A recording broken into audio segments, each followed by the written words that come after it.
हे बघा डाळिंबाचं बाग असं सेटिंग झालेलं आहे आणि आता तिसरा डोस टाकायला चालू आहे.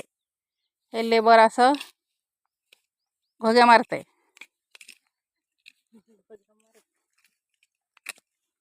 अशी घोगी काढावी लागते. हे गेलेलं झाड नंतर तयार झाले.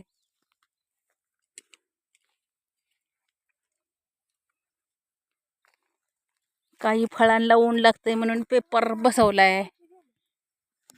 हे काही लोकांनी असं बसवलं नाही, त्याला हे असं लाल उन्हाचा चट्टा पडतंय, त्यानं परत मोठ्या फळावर येतंय. लेबर पण काय काय ह्यानी चुकारपणा केला बरं घरात पेपर लावणाराने. इथं लावलं नाही, लाल झालं फळ.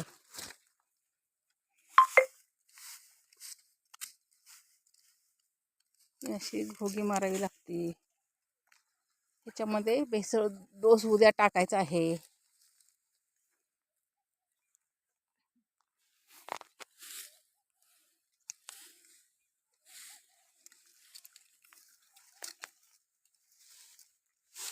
बागेत रोज यावं लागतं. लहान मुलासारखी बागेची काळजी करावी लागते. त्याला बघावं लागतं काय कमी आहे, काय जास्त झाले, रोगराई कुठली आले का. अशी असते शेती. शेती करायचं म्हणल्यावर खूप रिस्कचं काम असतं.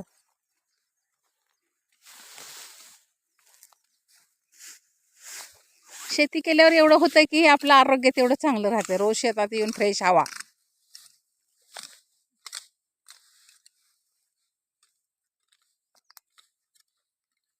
कोणतं हवा नाही भेटत.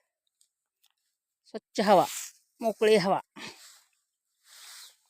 या शेवग्याच्या शेंगा अनेक बारीक आहेत, ह्या लहान लहान आहेत अजून. ह्या 1-8 दिवसात येतील काढायला. हे बघा असं एक झाड हे झालेलं आहे, हे वाळायला लागलेलं आहे. ह्याला काहीतरी औषध पाणी करायचं आहे. ह्याला कुठंतरी खोड किडा लागलेला असावा, त्याच्यात औषध भरायचं आहे.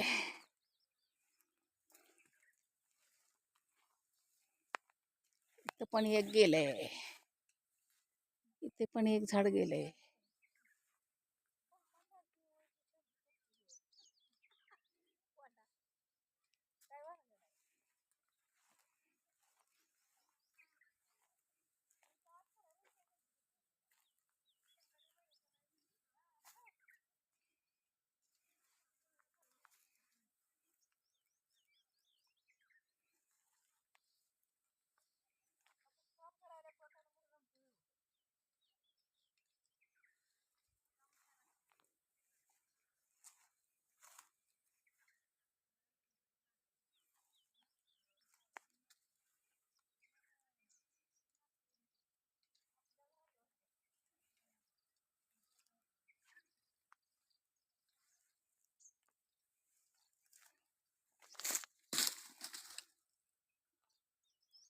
असं वाळलेलं झाड काढून टाकावं लागतं.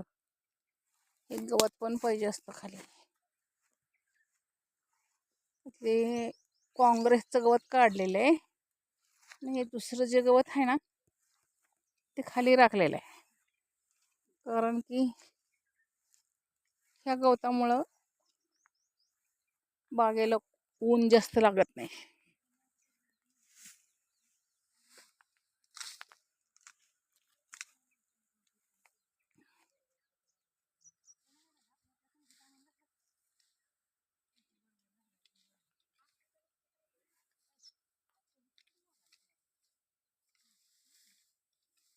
वर टाकू नका, आता संग घ्या ती दोऱ्या. घ्या गोळा कर. तुम्हाला सापडलं जाय काय?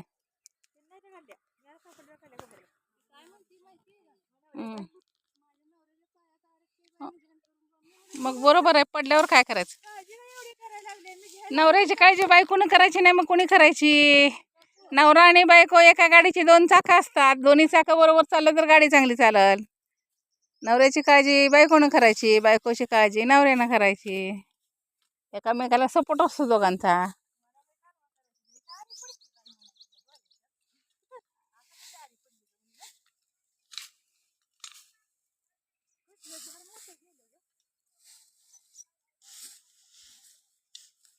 झाडाला पण म्हातारपण हाय, वय होतंय, काहीतरी रोगराई लागते, माणसाला बी रोगराई लागते.